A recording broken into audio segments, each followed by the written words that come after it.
Pela Rádio Rio de Janeiro, iniciamos Nos Caminhos de Jesus, a visão espírita sobre a vida e ensinos do guia e modelo da humanidade. Produção e apresentação, Paulo Guedes. Olá, ouvintes, eu sou Paulo Guedes, estamos dando início a mais um programa Nos Caminhos de Jesus. Hoje estaremos falando sobre a passagem que está em Mateus, capítulo 23, versículo de 13 a 14, que fala o seguinte: Mas ai de vós, escribas e fariseus hipócritas, pois que fechais aos homens o reino dos céus, e nem vós entrais, nem deixais entrar aos que estão entrando. Ai de vós, escribas e fariseus hipócritas, pois que devorais as casas das viúvas sob o pretexto de prolongadas orações, por isso sofreis mais rigoroso juízo. Então vamos falar aqui sobre uma passagem que é bem importante que os cristãos da atualidade observem, porque eu tenho visto muitas pessoas, quando a gente muitas vezes é um pouco mais duro com alguma atitude equivocada, quando a gente faz uma corrigenda, quando a gente diz que um caminho não está correto, as pessoas dizem, isso não é ser cristão, porque o Cristo jamais falaria assim. Já escutei isso, já vi pessoas falando isso. Mas aí a gente vê no capítulo 23 aqui, o Sermão dos Ais, Jesus falando, mas ai de vós, escribas e fariseus hipócritas, pois fechais aos homens o reino dos céus, e nem vós entrais, nem deixais entrar os que estão entrando. Ai de vós, escribas e fariseus hipócritas, pois que devorais a casa das viúvas sob pretexto de prolongadas orações, por isso sofrereis mais rigoroso juízo. Olha como é que Jesus está sendo duro aqui. E as pessoas criticam muitas vezes se você é um pouco mais ríspido, corrigindo, dizendo que coisas equivocadas não podem ser aceitas. E aí dizem que Jesus jamais faria isso. É porque nunca leram o Evangelho de Jesus. É porque não conhecem o Evangelho de Jesus. Falam isso porque conhecem o Evangelho de forma superficial. No máximo, sabem pequenas passagens do Sermão do Monte, alguma coisa assim. Alguns sabem algumas parábolas, mas quando nós vamos estudar a fundo, nós vamos observar algumas coisas aqui. Não que eu estou dizendo que todo mundo tem que destratar todo mundo, não é isso. Mas as corrigendas, elas são necessárias sim. Vamos lá. Palavra-chave desse texto de hoje, escriba. Secretário ou copista das Escrituras. E aí mais tarde alguém instruído na lei. A palavra hebraica sofer, que deriva de uma raiz que significa contar, é traduzida como secretário, escriba, copista. E a palavra grega gramateus é convertida por escriba ou instrutor público. O termo subentende alguém que tem instrução. Por exemplo, a tribo de Zebulão tinha alguns que possuíam o equipamento de escrevente para contar e alistar tropas. Está em Juízes, capítulo 5, versículo 14. E a gente pode comparar isso com o 2 Reis, capítulo 25, versículo 19, 2 Crônica, capítulo 26, versículo 11, que a gente vai entender isso. Havia escribas ou secretários relacionados com o templo.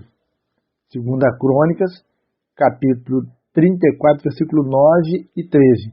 O secretário do rei Jeoás cooperou com o sumo sacerdote em contar o dinheiro contribuído e depois entregou àqueles que pagavam os trabalhadores que consertavam o templo. 2 Reis, capítulo 2, versículos de 10 a 12. Baruque escrevia o que o profeta Jeremias ditava. Jeremias, capítulo 36, versículo 32. Secretário do rei Assuero, da Pérsia, trabalharam sob a direção de Ramã, em assentar por escrito o decreto de destruição dos judeus, e sob Mordecai, quando se omitiu o decreto contrário.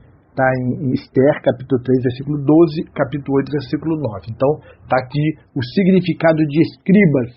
Jesus fala que, ai de vós, escribas e fariseus. E o que é fariseus? Fariseus era uma destacada seita religiosa do judaísmo, que existia no primeiro século, antes de Cristo, da era cristã, né? Segundo alguns peritos, o nome significa literalmente os separados, separatistas, referindo-se talvez a se evitar impureza cerimonial ou manter-se separado dos gentios. E aí não se sabe com exatidão quando os fariseus tiveram início. Os escritos do historiador judeu Joséfo, eles indicam que no tempo de João Hircano, da segunda metade do segundo século antes da era cristã, os fariseus já constituíam um corpo influente. Joséfo escreveu: e sua influência é tão grande junto às massas que até mesmo quando falam contra um rei ou um sumo sacerdote, imediatamente são cridos, são acreditados, tá? Então tá lá, Antiguidades Judaicas, capítulo 13, versículo 288. Então temos isso aqui também. Vamos lá. Vamos ao estudo agora em si. Ai de vós. Em Lucas, esse ai é o clímax da diatribe, né, do chamado, da repreensão, né, expressando a indignação de Jesus contra as autoridades religiosas, que haviam furtado a chave do conhecimento das mãos do povo. E aí, evidentemente, Jesus queria dizer que o manuseio que faziam das questões religiosas havia quase impossibilitado ao homem comum entender a mensagem da lei, porque eles distorceram todo. A intenção original do farisaísmo era anunciar a lei ao povo, em sua pureza. Mas o que aconteceu na prática foi a formação de uma sociedade fechada que se tornou dominada por elementos extremistas, como a gente vê nos dias de hoje os extremistas fazendo coisas, né? Isso tem sucedido frequentemente na história do cristianismo, nas formações de suas muitas denominações e divisões, cada qual afirmando ser o caminho melhor, o mais iluminado, etc. Não é verdade? Cada um diz que é o caminho certo. Hoje em dia, por exemplo, entre os evangélicos, existem aqueles que praticam a comunhão fechada, tendo cercado a mesa do Senhor como uma sebe. Outras formas de exclusivismo também são praticadas por aí. Mateus diz que os fariseus fechavam o reino dos céus diante dos homens. A versão de Lucas diz que os fariseus haviam arrebatado a chave do conhecimento. Ambas as coisas expressam a verdade. A expressão fechar é gráfica, fazendo provável alusão ao fechar de uma porta. Eles batiam a porta na cara daqueles que buscavam a verdade. E, gente, quando a gente fala que isso é feito por muitas religiões, a gente vai encontrar isso também. A gente vê muito espírita dizendo que praticamente são um povo eleito, porque sabem mais do que os outros, que são o cristianismo redivivo, por isso são melhores. O cristianismo redivivo é o espiritismo. Não podemos confundir a doutrina espírita com os seus seguidores, que são pessoas com erros muitas vezes grotescos. Então a gente tem que ter muito cuidado com isso. A doutrina é pura, os seus seguidores nem tanto. Então temos que ter cuidado muito com essas coisas. Nessas reprimendas amarguíssimas, Jesus pronunciou um total de 7 ais contra os líderes religiosos pervertidos. E embora algumas traduções que contêm o versículo 14 tenham 8 ais. E aí o versículo 14 não é autêntico no Evangelho de Mateus. Pelo que 7 ais é o número correto. E, entretanto, deve-se observar que esse versículo é autêntico em Marcos, no capítulo 12, versículo 40, de onde foi tomado por empréstimo e posto no Evangelho de Mateus, por algum escriba, a fim de obter-se a harmonia. A gente pode ver lá esse Marcos, capítulo 12, versículo 38 e 40, onde há detalhes, ele mostra isso, Essa reprimenda tem os seguintes pontos principais.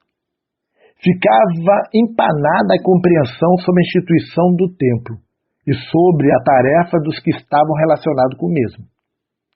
Versículo 16 a 11 e 16 e 21. Ficava praticamente fechado. A propagação da religião bíblica, no segundo item aqui, era realmente impedida, pois outros viam-se incapazes de encontrar a verdade, tornando-se convertidos do mal, ao invés de se converterem ao bem. Versículo 13 e 15. A gente vai observando como as coisas vão ganhando coisas diferentes. Terceiro, na religião prática, aqueles homens não passavam de uns pretensiosos, destruindo os fracos ao invés de lhes servirem de ajuda genuína, que supostamente é a razão da existência dos líderes religiosos. Os líderes religiosos eles têm um papel de orientar, de conduzir, e não de explorar, de destruir, de fechar as portas, de se colocar num pedestal aonde ninguém pode os acessar. Quarto, eram meticulosos quanto a formalidades externas, cerimônias e ritos religiosos, mas mostravam-se totalmente ignorantes no tocante à culpa e à corrupção pessoais, e assim conheciam os frutos tensionados da religião revelada. Eles desconheciam os frutos. Versículos 22 a 28. 5. Temos o 5 aqui, que é outra maneira deles pensarem também. Né? Eram filhos legítimos de assassinos maliciosos e se admitiam descendentes físicos diretos dos que haviam matado os profetas, comparando-se a eles em espírito e intenção, bem como no seu caráter íntimo. Versículo 29 a 36. Interessante a gente observar que esses mesmos indivíduos estavam perseguindo um outro profeta, que era Jesus. O versículo 34 é profético e demonstra que os missionários cristãos que seriam enviados a eles seriam tratados por eles como foram antigos profetas por parte dos seus antepassados. E é fato. Qual foi o cristão que não foi perseguido por esses líderes na época? Todos foram. A gente vê que todos os apóstolos, excetuando-se aí João, foram executados. Todos. Por quê? Porque falavam em nome de Jesus e eles não aceitavam de forma alguma isso. Agiam da mesma forma. Eles eram filhos legítimos, assassinos maliciosos dos que mataram os profetas. Demonstravam isso com muita clareza, pelas suas atitudes, sua maneira de agir, por como estavam lidando ali com o povo. Eles não aceitavam um profeta novo e muito menos o Messias. Chegaram ao ponto de ver Jesus fazendo prodígios e dizerem que os prodígios eram feitos em nome de Satanás, pela força de Satanás. Porque era mais fácil botar a culpa no indivíduo dizendo que ele era seguidor de Satanás do que admitir que ele era o Messias. Isso é um fato. Então, vamos fazer um pequeno intervalo e já retornamos com o programa Nos Caminhos de Jesus. Até já. Estamos apresentando Nos Caminhos de Jesus, a vida e ensinos do guia e modelo da humanidade. Apresentação, Paulo Guedes. Estamos de volta. Hoje estamos falando sobre o Evangelho de Mateus, capítulo 23, versículos de 13 e 14. Mas, ai de vós, escribas e fariseus hipócritas, pois que fechais aos homens o reino dos céus, e nem vós entrais, nem deixais entrar aos que estão entrando. Ai de vós, escribas e fariseus hipócritas, pois que devorais as casas das viúvas sob pretexto de prolongadas orações, por isso sofrereis mais rigoroso juízo. E aqui é o sermão onde Jesus chama a atenção, é duro, diz que a hipocrisia está errada, fala que os erros estão errados, bota o dedo, aponta, diz que está errado. O que muitas pessoas dizem que o Cristo jamais faria isso, né? As pessoas falam aí, o que não leram o Evangelho costumam falar. Mas vamos seguindo aqui. Hipócritas, né, Jesus fala, né? Ele fala, ai de vós, escribas e fariseus, hipócritas. Hipócrita vem do verbo grego que significa replicar. O substantivo era usado para indicar aquele que replica. Em seu desenvolvimento, essa palavra terminou assumindo o sentido de ator. O ator é o que replica um personagem. Partindo da ideia de que os atores replicam uns aos outros. Eles fazem, né? Copiam uns aos outros. Finalmente, o termo passou a significar ator em coisas sérias até adquirir um moderno sentido de hipócrita. Essa palavra é usada por 20 vezes no Novo Testamento. Todos os evangelhos sinóticos, né, todas elas foram no evangelho sinótico, e sempre com um mau sentido. Lucas usou a forma verbal uma vez, lá Lucas capítulo 20, versículo 20, com o sentido de fingir. As autoridades profanavam a prática religiosa, transformando em peça de teatro, chegando ao cúmulo de atraírem as multidões para que aplaudissem o espetáculo. A recompensa daqueles homens era o aplauso do auditório e mais nada. Não tinham direito a mais nada. Eram os famosos hipócritas. Pessoas que falavam uma coisa, mas agiam de forma diferente. Né? Eram atores. fingiam na frente das pessoas uma coisa, mas por trás eram outra. É o ator. O ator ele demonstra uma coisa, mas no que ele é pessoalmente é outra totalmente diferente, muitas vezes, do seu personagem. E aí Jesus fala, devorai a casa das viúvas. Naquele tempo, muitos daqueles homens também serviam como juristas e tabeliões. E assim se achavam em posição de reivindicar coisas injustas dos ricos ou das viúvas pobres. É fato, gente. Alguns deles, enganavam viúvas devotas para que lhes deixassem as suas propriedades como herança, à guisa de piedade, dizendo que fazer isso era prestar um serviço a Deus. As pessoas, muitas vezes, aproveitam de viúvas, de pessoas que têm bens, para deixar para suas instituições, para suas coisas, para levarem vantagem de alguma coisa. Alguns convenciam tais pessoas a contribuírem para a manutenção financeira das autoridades religiosas, acima do dízimo requerido e de outras obrigações religiosas. Alguém saber que tem alguém que tem muito dinheiro e ficar lá toda hora pedindo alguma coisa para ajudar. Ajuda a instituição, ajuda isso, ajuda aquilo, em vez de fazer com que a instituição arrume maneira de agir de forma correta, de trabalhar de forma correta, de se organizar, de agir, de fazer reformas administrativas para a coisa funcionar. É mais fácil pedir aos outros. Devoravam as casas das viúvas, isso é um fato. Como isso soa moderno hoje, Convenciam as viúvas a doarem sua herança ao templo, mediante negociatas, apossando-se dessas doações. E isso a gente vai encontrar dentro da religião, gente. Os escribas eram universalmente utilizados para registrar os testamentos. Olha só. Eles registravam os testamentos. Sabiam como influenciar as mulheres que tinham enviuvado por seu falecido marido e não se teriam deixado enganar financeiramente como uma esposa. O marido não deixaria. Mas como eles faziam o testamento, eles sabiam toda a herança que a mulher tinha recebido.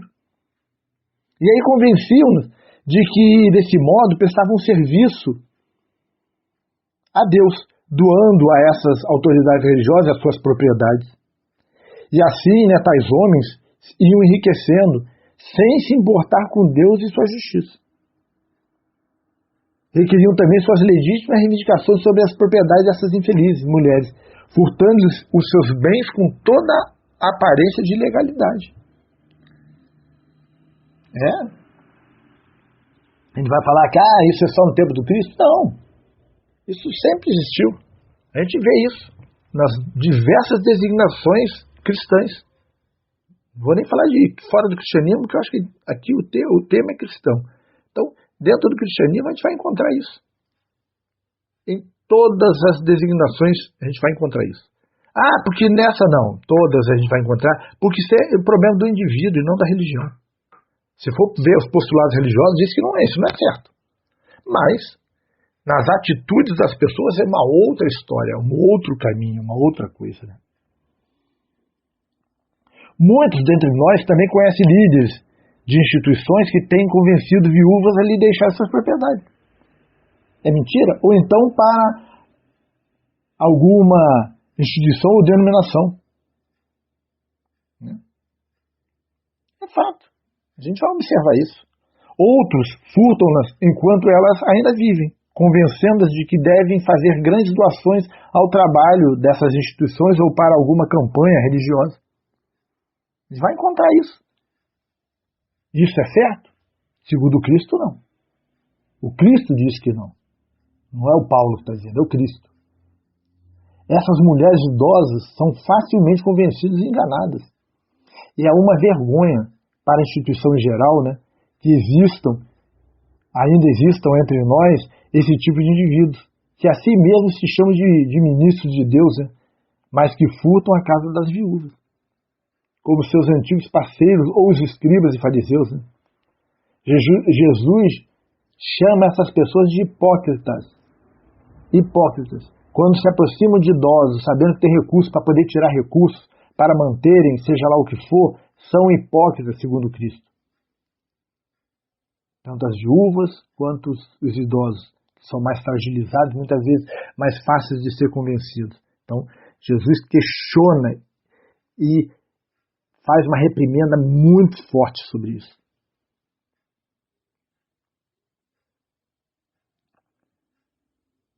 E aí Jesus fala também sobre as longas orações, né? Provavelmente temos aqui uma referência às 18 orações que formavam o esboço da devoção farisaica. A história também, gente, tem mostrado que alguns dos fariseus com frequência passavam realmente muitas horas de determinados dias em orações. E dessa maneira, como é lógico, né, obtinham a reputação de serem homens piedosos.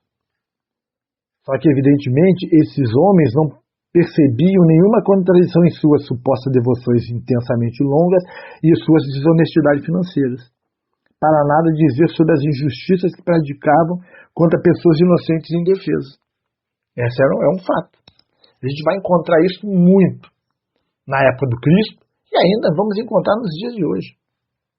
Quantas pessoas pedem doações, doações e doações? É um saco sem fundo. Para manter a instituição, para manter a igreja, para manter seja lá o que for. Isso, nas palavras de Jesus, não é correta, a hipocrisia, segundo Cristo. E a gente encontra isso muito. Ah, mas as instituições precisam de recursos. Ok, eu concordo. Precisam ter seus associados, também concordo. Mas também precisa ter uma administração séria, competente, para que o dinheiro entre por uma porta e saia pela outra sem produzir frutos. Temos que ter uma gestão. Toda instituição religiosa precisa ter gestão. Para que gestão? Para que o dinheiro que entra seja utilizado de forma decente. Para que não haja desperdício. Para que não se gaste dinheiro com coisas que são desnecessárias, que a gente vê muito por aí. Para que tenha o tamanho adequado à sua condição, não querer ostentar mais do que é. Precisamos ter gestão. A gente vê muitas instituições passando grandes dificuldades, muitas vezes não é só por falta de recursos, é por gerir de forma temerária os recursos. E a gente tem que ter cuidado com isso. E aí Jesus fala, né? Por isso sofrereis mais rigoroso juízo. Olha o que ele fala dessas pessoas. Porque aqueles que são os guardiões da verdade, quando erram, serão julgados com maior severidade do que aqueles que não pretendem ser autoridades nas questões doutrinárias e práticas da religião. Ou seja, os que estão nas lideranças são mais responsabilizados, têm um julgamento mais severo. Jesus confiava na justiça universal, quer aplicada nessa existência, quer na existência futura ou no mundo espiritual. Os homens que praticam essas desonestidades simplesmente não escaparão impunes. Deus pode operar lentamente, ou de maneira que pareça ser lento, né, para os homens. Porque muitas vezes parece que a justiça não existe, demora. Mas no fim, cada ação terá sua retribuição apropriada. Sem sombra de dúvida. Platão ele ensinava que a pior coisa que pode ocorrer a um indivíduo é que ele venha praticar o mal e não seja punido por isso, porquanto um homem assim passa a confiar em que sempre conseguirá escapar, dissipando-se até mesmo o mais leve impulso para o arrependimento.